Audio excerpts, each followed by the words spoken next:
Welcome to Awakening Soul Truth, and I'm Robbie Short. And I'm Alison Ledbetter.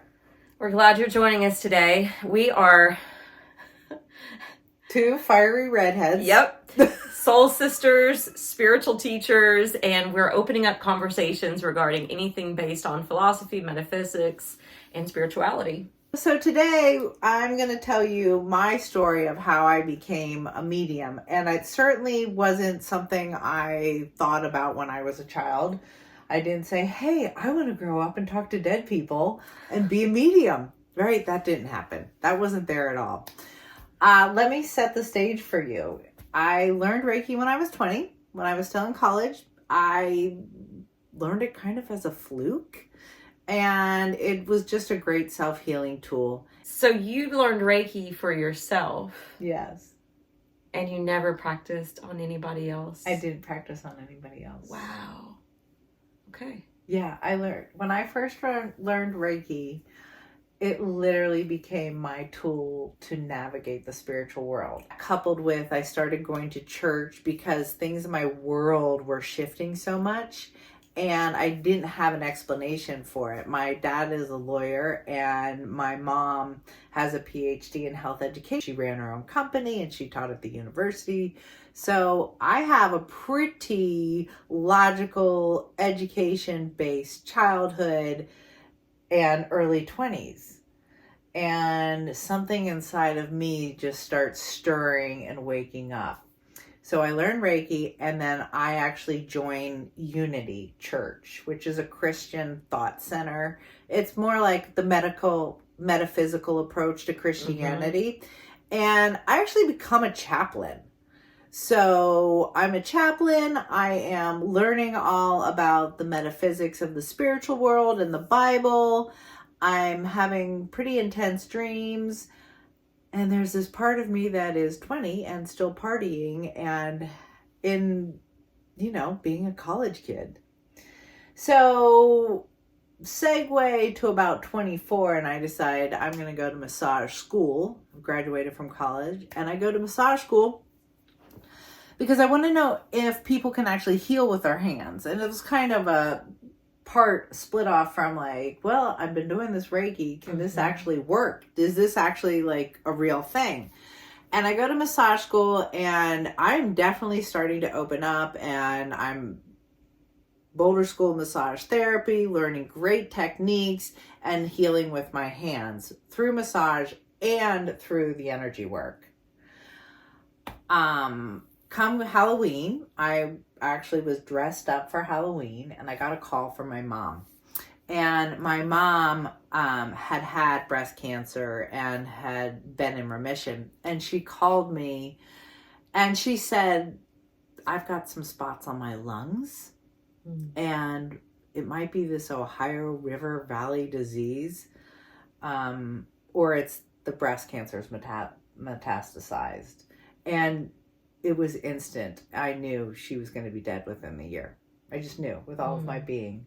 And I said, I will be home for that doctor's appointment. I love you very much. I hung up the phone and I cried for the next 3 hours. Mm-hmm. I was actually dressed up for Halloween and going as a witch and my face was covered in green.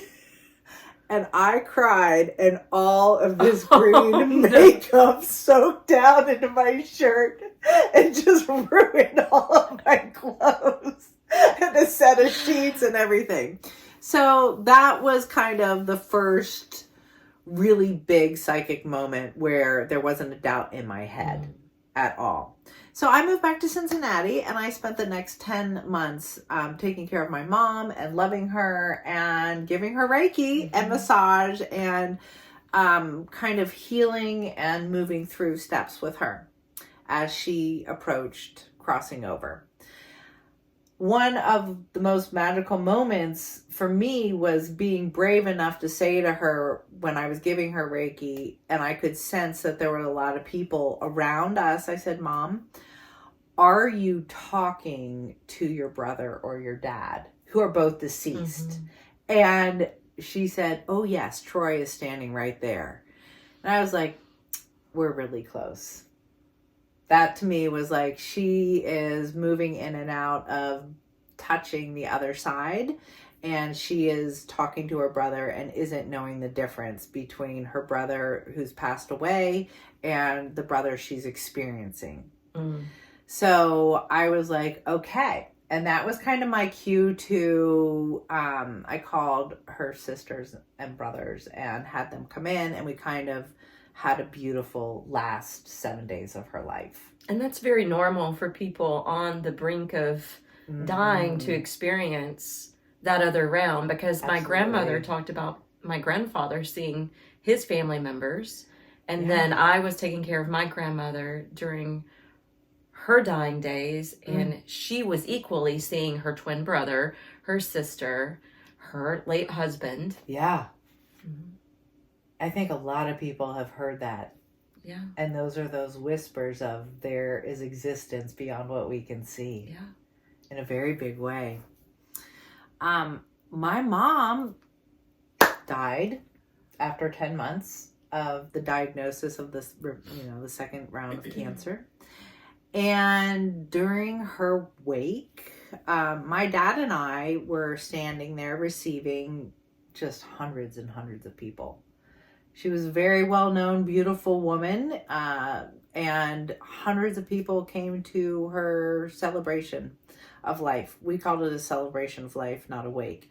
And during that day, my dad and I, who were notorious for not knowing people's names. I mean, we completely fail at identifying people by name. It's always been a thing in our family, and we knew every person's name that came through that line. And about halfway through, we actually start getting really giddy, and we start laughing, and it's a little bit awkward. We don't understand why we're knowing everybody's name. I mean, he's even recalling names that like he had just heard about, like a work partner he had heard about. He's like, oh, I know that guy. Da, da, da, da. And I'm like, is that da, da, da, da? So this is kind of a mystical experience happening. I think we recalled over 400 names that day. And literally some of the people we didn't know. My mom was present. You could feel her energy engulfing us. And we felt deep love. And I went home that night and I still had her presence around me. And I finally went like, are you here? And she's like, I'm here. And we hung out for the next 3 months. She was very present. She was tangible to me. It was almost as if, like, I'm touching Robbie now. I could feel her, but I couldn't really hug her. I had a remarkable therapist who I said, my mom's here and I'm kind of freaking out. And I don't know if it's real or if it's imagination or what's happening. And he actually walked me through that point. He helped me navigate talking to her. And we actually kind of did therapy and did some great deep healing. You had a good therapist. I had a great therapist, right? Who we did some healing. She was deceased. I was alive. Was she deceased? She just didn't have a body anymore. That's how I look at it. And we did this healing work for 3 months. And then my mom decided she had to leave. When you say healing work, is that a personal healing work or healing work between your relationship with your mom? It was a relationship. Okay. We had a pretty fiery, clashing kind of relationship. We were so extremely different. I was I was more of a homebody and grounded, and she was all about the world and giving to the world and throwing parties. Yeah, she threw a lot of parties and she did a lot of fundraising and she broke the ceiling, the glass ceiling of women. You know, it was amazing. She was an amazing contribution to the movement of women to be seen in the world. So she had a remarkable life, and I'm very thankful for that because it ended so young. And it's become clear to me over time that it ended as a gift to help me evolve. So she literally became my mentor. And she was like, I am on the other side and I'm here to help you be a medium. And I was like, you've got to be kidding me. So that was kind of hard to take, and I really didn't want to take responsibility for that right away. Again, I'm in my 20s. I'm still partying and trying to figure things out because she's dead. She went through, she left. After 3 months, she left. And she went kind of through this, as she called it, a soul review of life that took a couple months. It's not a couple hours. It doesn't flash in front of you and you're all good and you're on the other side. She actually went through a life review process. And as right before she left, I was driving a car and I was on my way to the airport to go see her family for Thanksgiving. And my mom said goodbye to me. And she literally wanted to hug me so badly, and she told me, I'll be back. You'll know when I'm back. You're not going to feel me for a while. There's going to be a separation of time. I'm going to do my own personal healing journey. And it was this massive burst of love inside of me. And it literally caused part of me to fracture out a little bit. It was so much. And I went to the airport and I could hear every single person's thoughts. I was like, oh, this is really... That's when she left? Yeah. When she left, she came down and hugged me, like energetically touched me so deeply. And her energy was so beautiful and loving and kind. It like fractured my senses. And I was like picking up on everything. Every person I walked by, I knew their life story. It was overwhelming.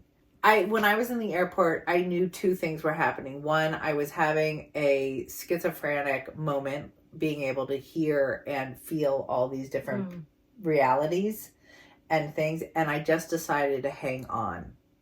And this is where I become very clear about God. I become very clear about love. I'm like, God, teach me. God is present now. I am grounded. And I think for 24 hours, that's all I said. And I'm sure you felt like you were short-circuiting with all this bombarding I was short-circuiting, that's for sure. And I was just kind of like, and we need to get back to center. So we have a joke now, my mom and I, because I'm still in contact with her. And that's, when you touch down on me and want to be with me, please just use my big toe and not my entire body so I don't fracture like that. So it's a joke with my mom. Please use the big toe. My mom leaves and I recuperate from that kind of split in my mind and my psyche. I close up her life. I write thank you notes. I help my dad break down the house and we sell our family home. And I am letting go of big pieces and she's not with me as I'm processing and grieving. And then one day I am standing at our house about to say goodbye to it because it's sold. I've gone through all the hard stuff and literally everything in my mind turns pink. And my mom's favorite color is pink. And I remember just going, oh, you're back. You're back. She was totally back. Everything in my mind's eye went pink and I could feel her presence, but not her ego. And I could feel this just essence of my mom. And that begins this relationship of her now guiding me into being a mediumship. But I'm not ready. And I go back to school and I decide I'm going to get a master's in education and become a teacher and not take responsibility for any of this. Right? Wrong. You wanted to be a teacher so you can have time to party on the holidays and summers. Do something. It was like no need to become a medium. So she kind of steps back and she's there and she lets me be me, which is great because I'm in my 20s. Until one day I'm driving down the street. I've left work and I witnessed myself having a conversation. I actually hear myself, and it essentially goes like this. I say to something that I can't see, what are you doing? Why are you being a rock? I can't see this thing. And I hear myself say that. I'm like, what? And literally the answer was, I've died. I've returned back to the earth, and I'm an atheist. I have returned to the earth. And I'm like, no, that is not how this works. Okay, what? Am I saying to myself, no, that's not how this works? I don't know where this knowledge is coming from. And I'm kind of like, why am I saying that? And I'm like, you have to cross over. You cannot be an atheist rock. You don't just sit there being a rock stuck in time and space. You're supposed to cross over. So this is just spilling out of you. This is spilling. It is it's like my soul talking, and my ego side is witnessing it. Yeah. And I am literally going, what is happening? It's interesting because when you think about a soul's evolution, right? There's some theories that say you go from first to second to third dimension, right? Yeah. Or higher evolved in your state of consciousness. So if it was an atheist going back to become a rock, it's kind of being stuck in that time and space, and you're wanting them to know. Yeah, you have to move over. Yes. You have to cross over. So he says to me, I don't know how to cross over. I don't believe in that. I'm like, no, you have to cross over. And literally, I look back at the road, and then in my mind's eye, I see him become a hot air balloon and literally start to float away, and then he popped and he was gone. And I was like, what was that? Like, why did this guy become a hot air balloon? And when I asked that to myself, I got the answer. And the answer literally was, he believed that's the way you would travel to heaven. Heaven was a physical destination. And the only thing developed at that time was the hot air balloon. It was the only way he could perceive floating to a destination called heaven. And even though he called himself the atheist rock, or I called him, he said he was an atheist, he was a rock. And I was like, he still had that memory of being raised and being told, heaven and hell. And right. And you think of heaven, there's an ascension. Yes. And God. And so he became a hot air balloon, like literally like a cartoon moment where he blew up and became a balloon, and then he popped. That's wild. It was wild. I was like, okay, driving the car. I'm driving the car. What was that? I stopped the car and I paced up and down on the sidewalk. I just thought about something. Yeah. Even if he was atheist, he also believed in the elementals, right? So becoming a rock, that's the earth element. And becoming that hot air balloon, right? That's the fire and air element. Cool. So I just thought of that. That's beautiful. Yeah. Yeah. So he believed in the elementals. He did. Yeah. He definitely believed in something because he ended up crossing. Or his soul was reminded of to return home. So that is one of the first experiences I have. And immediately things start to click. And I am like, okay. There has been a man in my bathtub at the house I live in, and I had stopped taking baths. Okay? And this is the synchronicity of life. I go home after this experience, and I literally walk into the bathroom.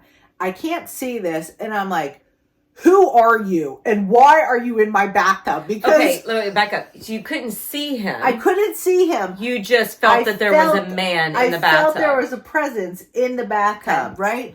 And I was like, I don't know who you are. I think we can all relate to this. Because there's plenty of times and plenty of different places that we're in where we feel something, even though we may not be able to see it with the visible eye. Sorry, go ahead.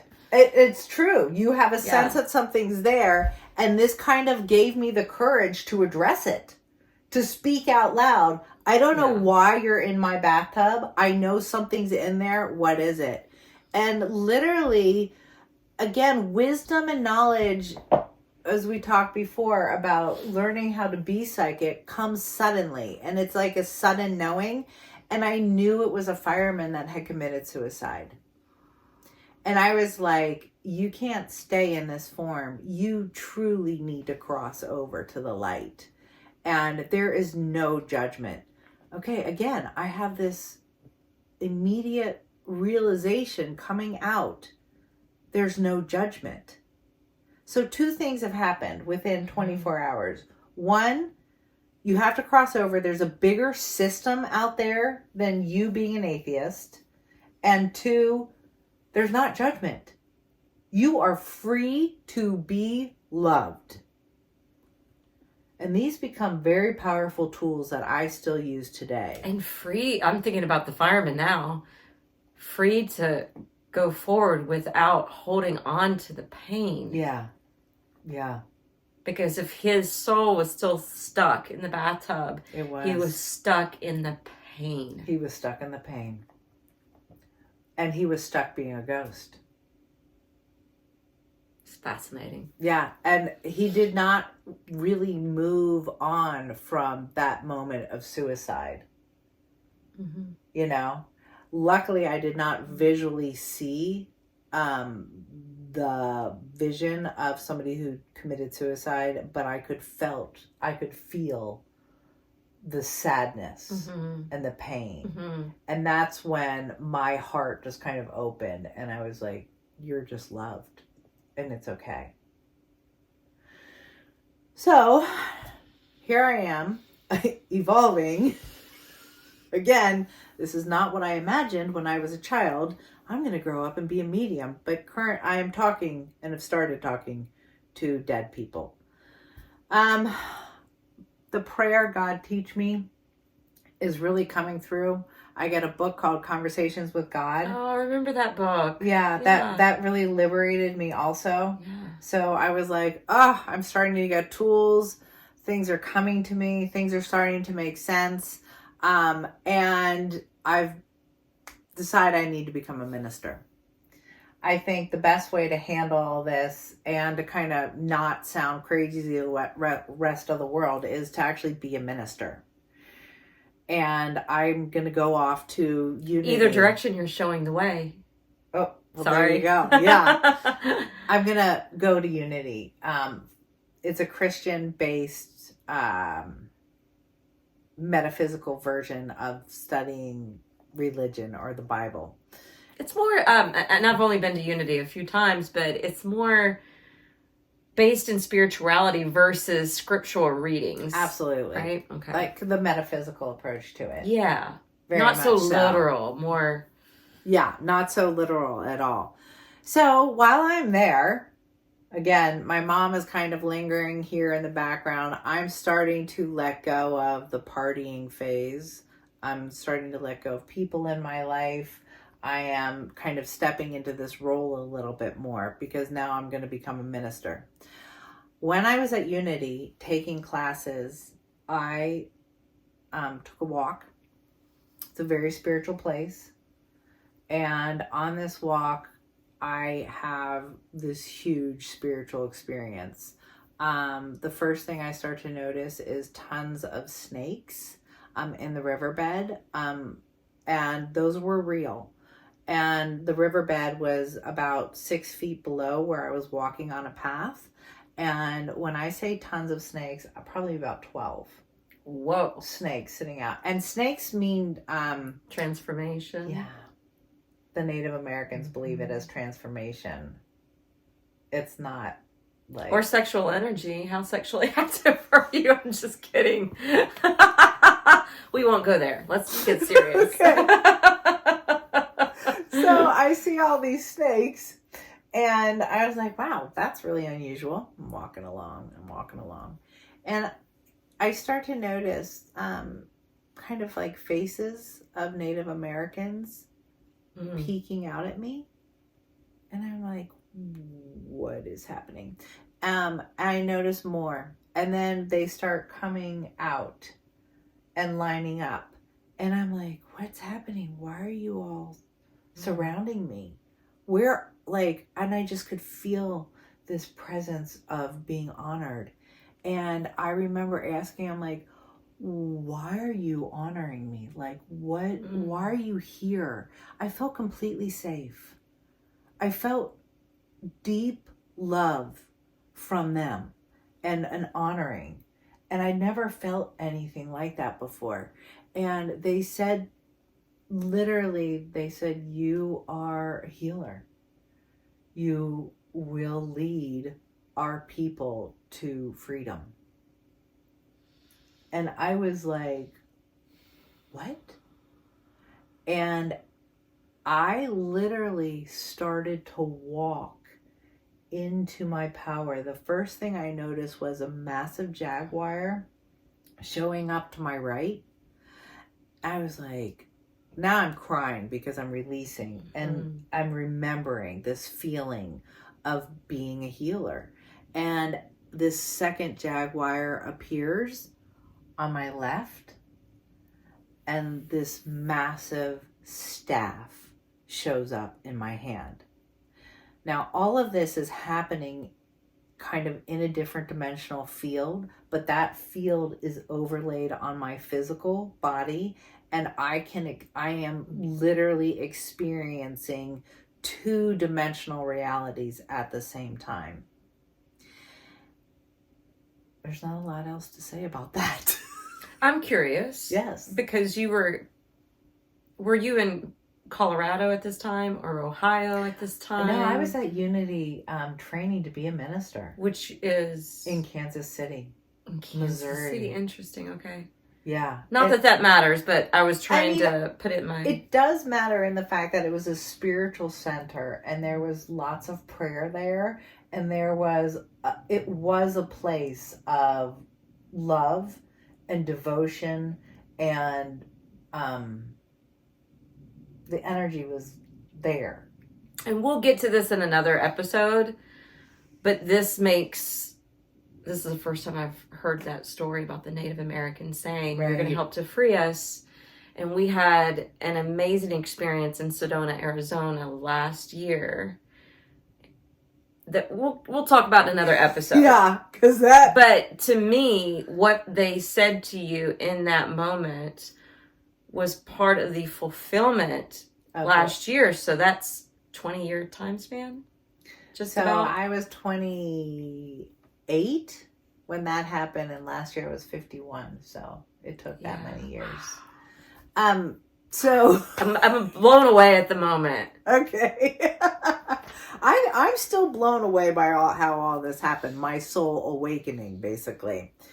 After that experience of feeling the Native Americans, I decided to leave Unity. It was clear as day. I'm a healer. I didn't know how to navigate this. Not a preacher. Not a preacher. Not a minister. Yeah. It was clear that I was going to heal. I got my question answered. Can you heal with your hands? Yep, that became clear. Reiki then became my tool, and I decided to return back to Cincinnati, and I'm going to start closing down my life. And then another crazy thing happens, right? So I'm still teaching. I've had this mind-blowing experience of I'm not a minister, I'm a healer, and now I've got to transition into, well, how do you become a healer? Like, what is that? Again, no road here from my childhood or anybody in my world who's psychic, talks to dead people, except for my mom, who is dead. So that's not a great, that's not a great proof of any of this. As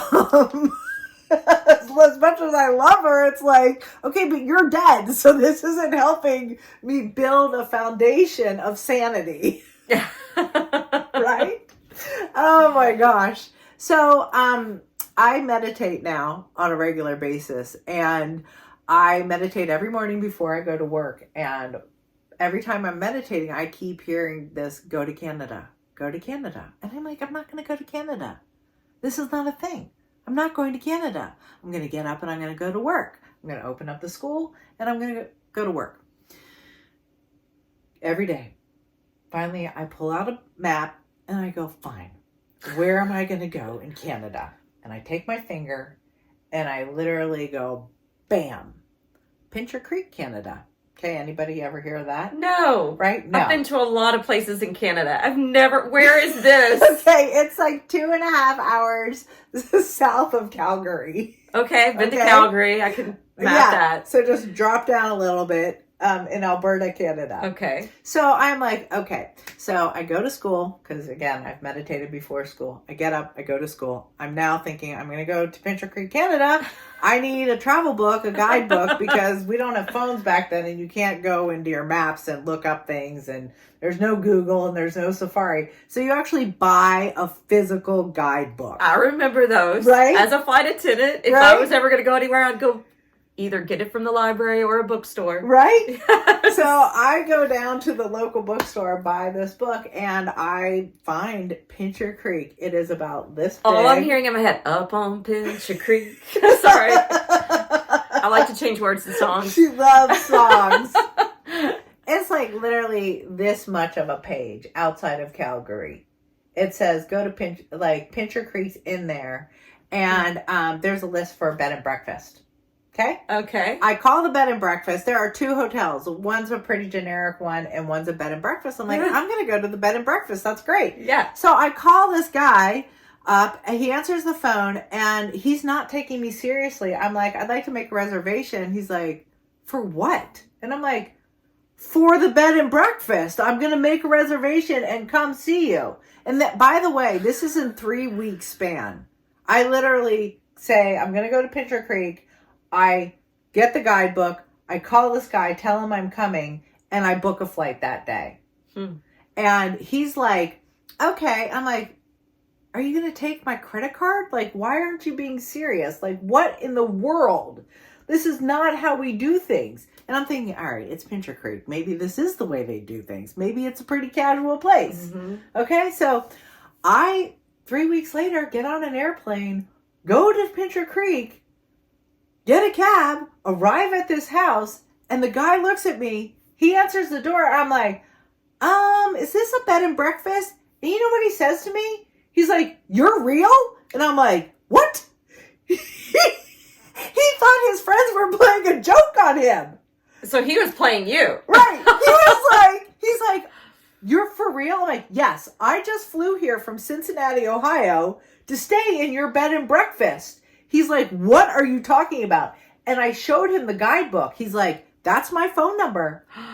This is this, and I'm You were the first person that called him from the book. Right. But it wasn't a bed and breakfast. It had nothing to do with a bed and breakfast. It is this random guy, supposedly. This is how the universe shows up. Yeah. This is the universe absolutely being now in control of my life. And I was like, okay. Is there a hotel? He's like, yeah, because we saw the hotel. I go to the local hotel. And so he didn't says stay on to me, his couch. No. He's like, you're welcome to stay here. And I'm like, okay, that's weird. Random single man in the middle of nowhere, Canada. Yeah. No. Yeah, no. And not okay. So, but very nice. He says to me, come back tomorrow and you can sit on my porch. I'm going to go to work. I'm not really sure what's happened, but I will offer you this beautiful place to sit and you can be in nature. And I was like, oh my God, thank you so much. So that's what I did. I found a hotel, and then the next day I went back, and I am sitting there meditating, and this massive golden eagle flies in the valley. I mean, I am having a surreal time there. And I look next door to his house, and there is a pink stucco house. Pink. Your mom. Pink house. And I'm like, oh my God, I'm going to go buy that house. Right? So I've decided I'm leaving Cincinnati and I'm going to become a healer, and I'm not going to do it in the United States. I am going to do it in Pincher Creek, Canada. And there are perfect houses next door because it's a pink house. Right? I'm not reading the signs very well, but just so you know, that house is pink. I call the realtor. His name is Craig. Craig shows up and he's taking me through the house, and he asks me, he says, what do you do for a living? And I'm like, oh my God, am I supposed to tell him I'm a healer? Like, how is that going to work? And I'm like, I do Reiki. And he goes, oh my goodness, my wife is a Reiki master. Why don't you come to our house for dinner? All in Pincher Creek? All in Pincher Creek! And that was Gail. And literally from that, I moved in with Gail and Craig. I did not buy the pink house. She invited me to come move there. I needed to reset, and I needed to leave Cincinnati and commit to becoming a healer. And so through this little pink house and a travel guide to a non-existent bed and breakfast, I ended up with Gail in Pincher Creek for 3 months. And I reset. And I cried, and I became a Reiki master, and I committed my life to healing work in that moment. Now, I would tell you that this is kind of the end of it, but today's story is, how did we become a medium? That is the backstory of a lot of it. I ended up going back to Cincinnati. I couldn't stay in Canada, even though I wanted to hide there. A friend was calling me back, and this is where I met Tracy. I met Tracy within a week of returning to Cincinnati. Tracy is her husband. Tracy's my husband. Love person. And we decided we needed to move to Franklin. So we did. His children are here. And so I gained 2 beautiful girls or women into my life instantly. Instant family. And we went house hunting for a house in downtown Franklin. And there was this huge, historical, beautiful home. And I was in love with it. But obviously, it was like a $3 million home. Oh, whoa. Yeah. I mean, clearly we weren't going to buy downtown Franklin? Yeah, downtown Franklin. Franklin is very historic. Mm-hmm. Has a lot of history. A lot of history, including, Civil War battles and everything else. So we walk into this house, and the only thing I can hear is a woman screaming in the background. Yeah. And I am like, oh my gosh, what is happening? And I start telling. And nobody else can hear it, I'm presuming? No, of course not. Why would that be a thing? Right. Thank you for that detail. So I start saying to Tracy, I'm like, there's a woman screaming, and it's really hard for me to focus and look at this house. And he's like, okay. He started asking me the best questions. He was like, why is she screaming? So I'm like, why are you screaming? And she's like, I've lost all my money. And I'm like, okay, how did you lose all your money? Well, we lost it in the stock market, and all of my wealth is gone. Just everything was gone. And she was screaming, and I couldn't stop the pain. I kept hearing her. And Tracy, I kept telling him details of this story in this life. Tracy walked downstairs, and there's an open house. And he asked the realtor, he says, do you have a history of this house? Because it's a very old house, and houses that old typically have, like historic society write-ups. There was an entire book on the house.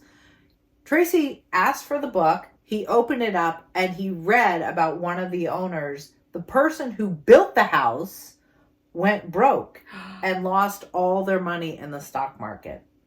I didn't say the total fracture of the woman who was still there stuck, but it talked about this couple that had owned the house and that she died. You can't make this stuff up. You can't make this up. And that was the very beginning of me embracing talking to entities on the other side that are stuck, which we refer to as ghosts. And I helped cross them over. And she was really the beginning of me making a life out of it. Yeah. And I just said, you're loved and you don't have to stay here. And you can cross over. And it's as if they see the moment they die and they move into love and they cross over. Mm. And now it's my work full time. I'm wondering if I should share a story about Gabriel when he was little. Absolutely. Okay, so Gabriel was about 2 years old when I separated from his father and we went to live in another house. The other house we went to live in was in Franklin, and it was just a house it wasn't an old house. It was built probably in the 70s or 80s, just brick, ranch style. Yeah. Normal house. And supposedly. But no one had lived in the house for a couple years because the woman I was friends with her daughter, and she had developed cancer and had gone to live with her daughter. And then, of course, passed away when she was at her daughter's house. So the house had been empty. This house was full of stuff. I was literally moving things out as I was moving things in.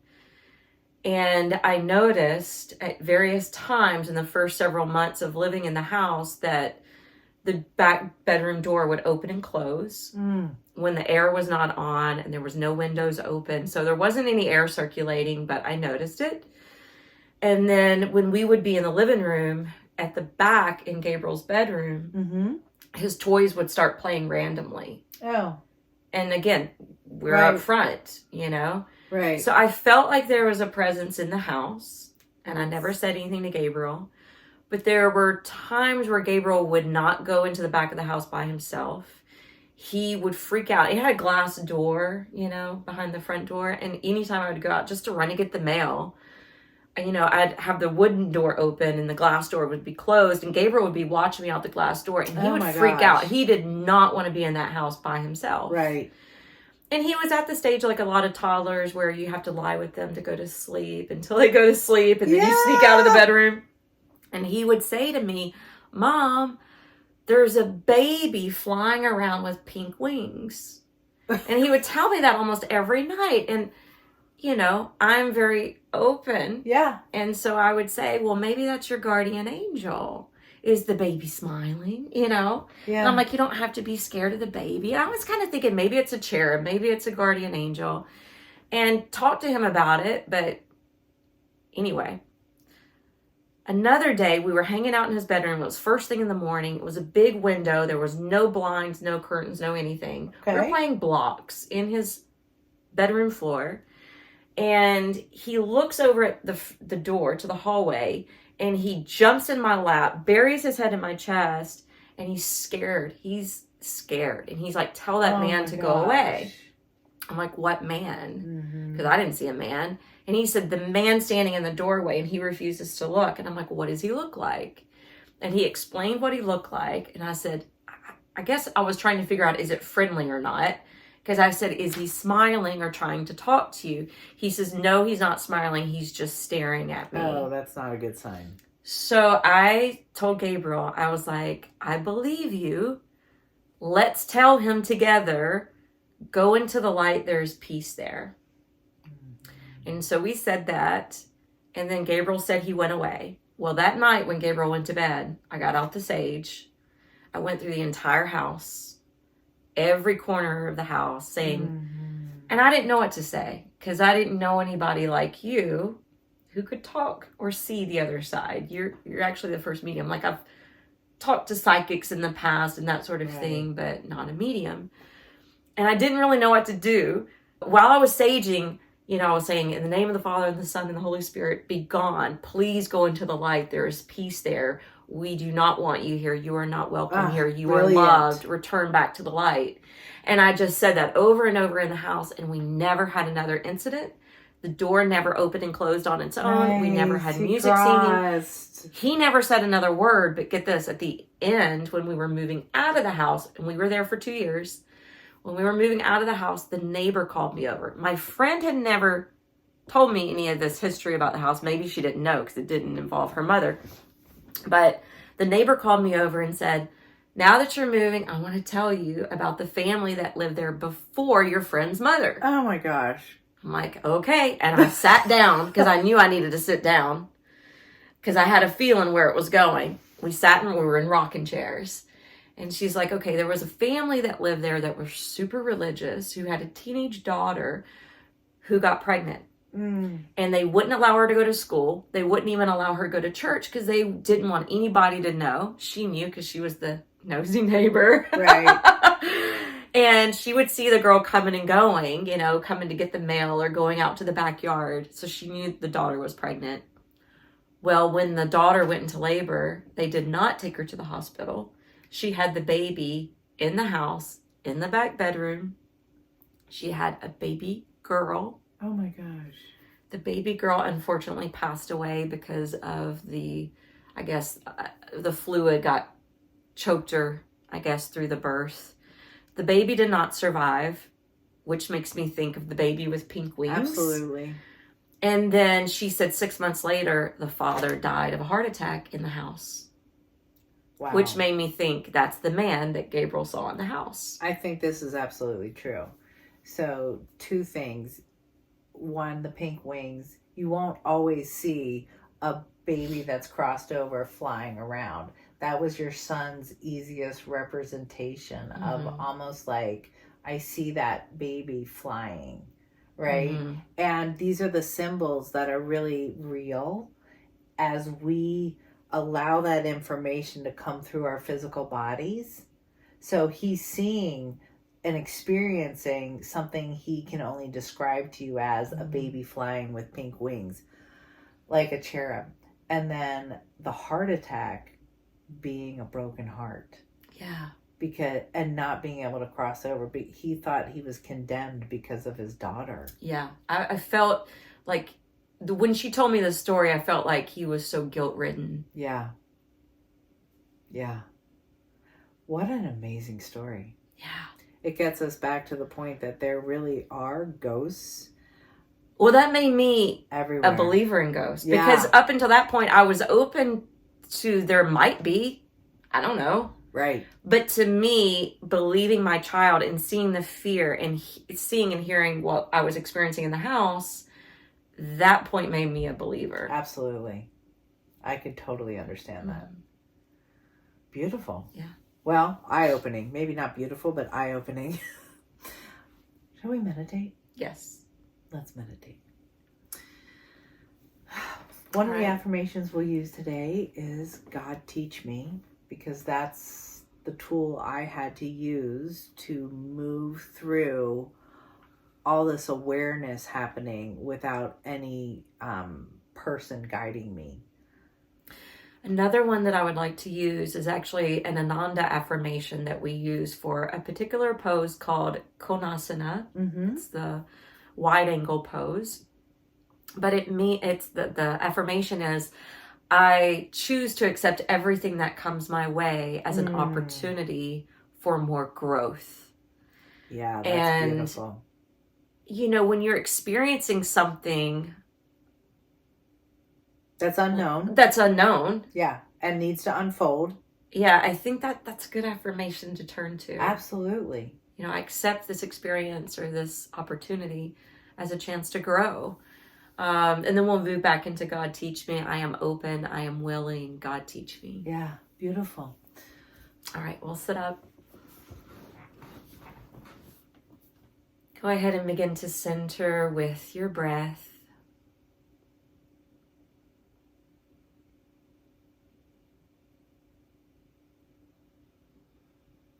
Noticing where you experience the breath.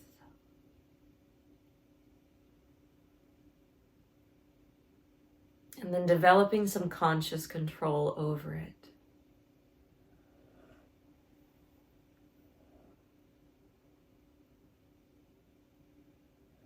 Allowing the breath to relax the body. Slow down the wheels of the mind.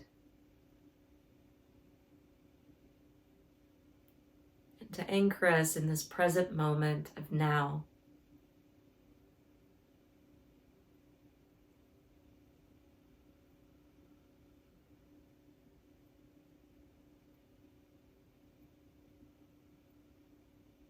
Affirming inside, God, teach me. I will accept everything that comes my way as an opportunity for more growth. I stay open and I am willing.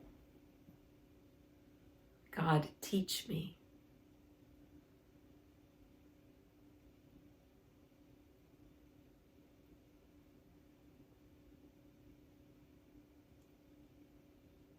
I will accept everything that comes my way as an opportunity for more growth.